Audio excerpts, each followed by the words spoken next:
Olá pessoal, tudo bem com vocês? Me chamo Nara Máximo, sou estudante de Medicina da Universidade Federal do Vale do São Francisco. O Genilocos hoje preparou uma aula sobre parasitologia para vocês. Vamos lá? Então vamos começar falando sobre verminoses. O que são verminoses? São doenças causadas por vermes. Esses vermes podem ser chamados de parasitas e geralmente são endoparasitas, ou seja, são aqueles que vivem no interior do hospedeiro. Então, as verminoses são de difícil controle para os órgãos públicos. Podem acometer crianças, adultos de todos os sexos, independente da classe social, tanto pessoas da zona rural quanto das cidades, e acomete ser humano de forma irrestrita. E lembrando que as verminoses podem causar muitos danos à saúde do indivíduo, podendo ser até mesmo fatal. Então, as principais manifestações dessa doença no organismo são cólicas abdominais, mudança no apetite, enjoo, falta de disposição, diarreia com ou sem perda de sangue, fome constante, fraqueza, emagrecimento, tonturas e vômitos. Então, a consequência mais comum dessas verminoses é justamente a desidratação, que é causada pela diarreia e pelo vômito que acontece na fase aguda da doença. Além disso, também pode ocorrer obstrução intestinal, retardo no desenvolvimento físico, comprometimento do comportamento na infância e anemia cada vez mais grave. As verminoses são transmitidas por alimentos contaminados, frutas e verduras mal lavadas, água contaminada, carnes cruas ou mal cozidas, objetos contaminados como chupeta, prato, copo, talher, E menos frequente é a contaminação pela poeira, que é o caso da lombriga, e pelo contato direto com a pele, que seria através da sola dos pés, como no caso do amarelão e da esquistossomose. A prevenção corresponde à melhor forma de proteger a saúde contra as verminoses. Algumas medidas simples são suficientes, como lavar sempre as mãos depois de utilizar o banheiro ou antes das refeições, conservar as mãos sempre limpas, as unhas aparadas e evitar colocar a mão na boca, beber somente água filtrada, lavar bem os alimentos antes do preparo, principalmente se forem consumidos crus, andar sempre calçado, comer carne bem passada, não deixar a criança brincar em terreno baldio, onde pode ter água contaminada ou lixo, manter a casa limpa, o terreno em volta também, evitando que tenha moscas e outros insetos, comer em locais limpos e higiênicos, realizar exames parasitológicos e utilizar vermífugo. Quanto à comunidade, a prevenção se faz através da melhoria da rede sanitária, da proibição da utilização de fezes como adubo, saneamento básico a toda a população, condição de moradia compatível com uma vida saudável e a coleta de lixo em toda a população, evitando a presença de moscas, baratas e outros insetos.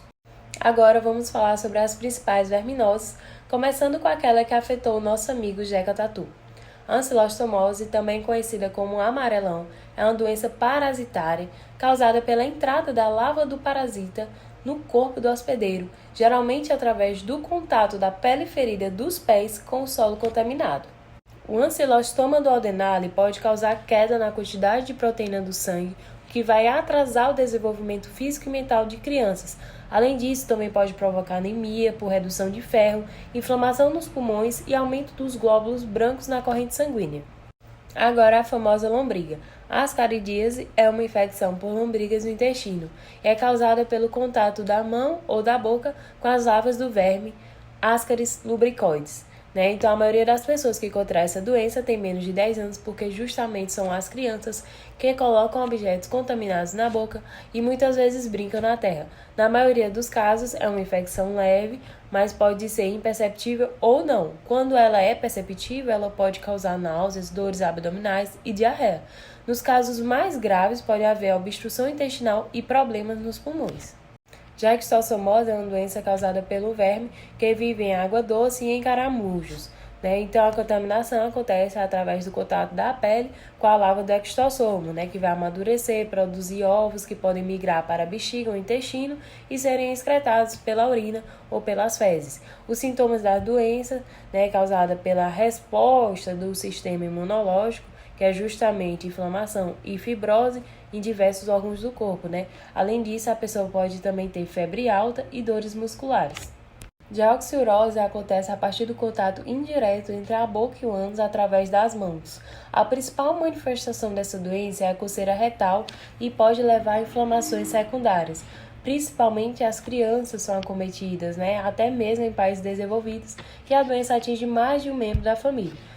Ela não leva a sintomas graves, mas pode causar irritabilidade e problemas no rendimento escolar.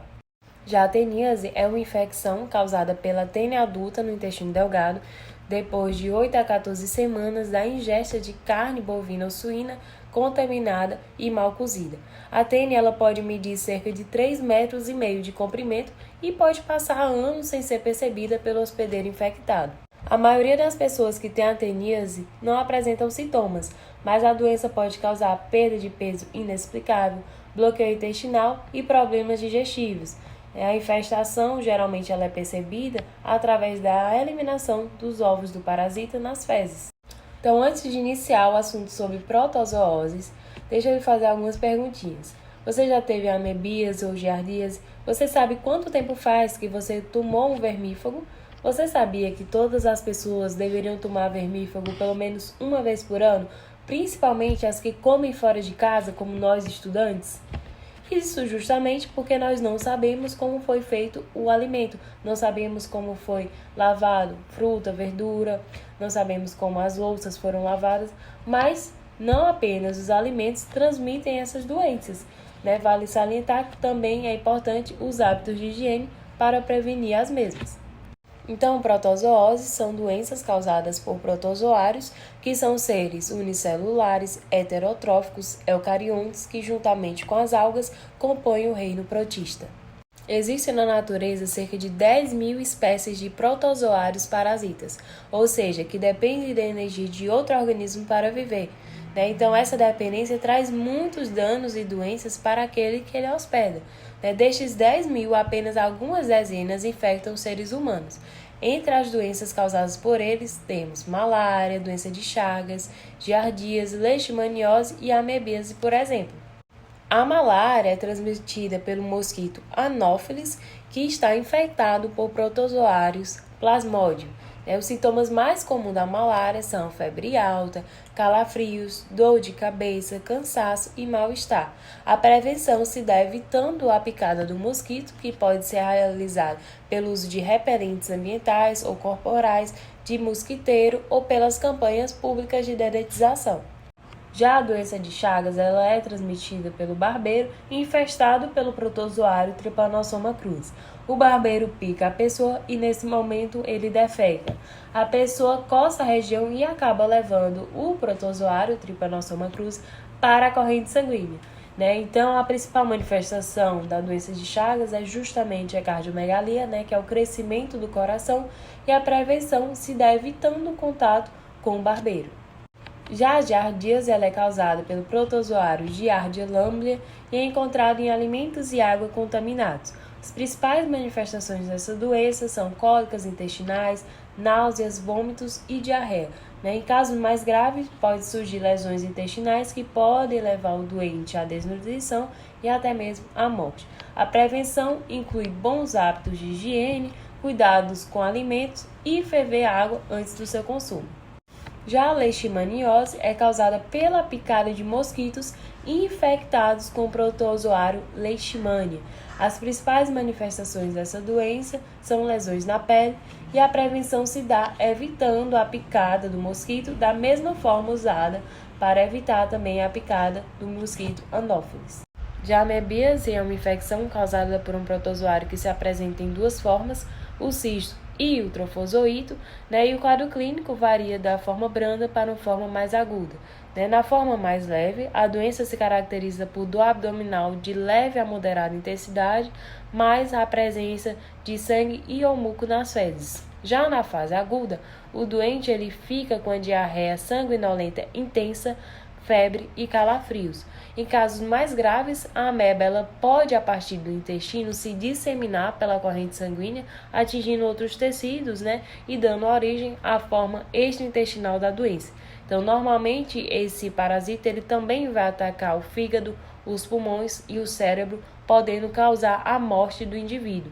E as principais formas de contaminação são a ingestão de água e alimentos contaminados por fezes que possuem cisto da ameba, né? E a falta de higiene vai facilitar justamente a disseminação desses cistos e a contaminação. Então, os cistos no interior do hospedeiro, eles vão liberar os trofozoítos que se multiplicam no trato intestinal, de onde podem vir a infectar outros órgãos do doente. Então, a transmissão é mantida pela eliminação de cistos no ambiente que podem contaminar a água e os alimentos. Então, o que a gente pode perceber é que a amebíase ela está intimamente ligada, né, com as condições inadequadas de saneamento básico, higiene pessoal, né, e ou ambiental. Então, por isso, os cuidados com as fezes dos pacientes são extremamente importantes para conter a doença, né? Os hábitos básicos de higiene também, como lavar as mãos após o uso do banheiro, lavar cuidadosamente os vegetais com água potável, né? Deixando-os imersos em hipoclorito de sódio a 2,5%, que equivale a uma colher de sopa de hipoclorito em 1 litro de água filtrada, né? Então, você deixa ali imerso por 30 minutos para eliminar os cistos.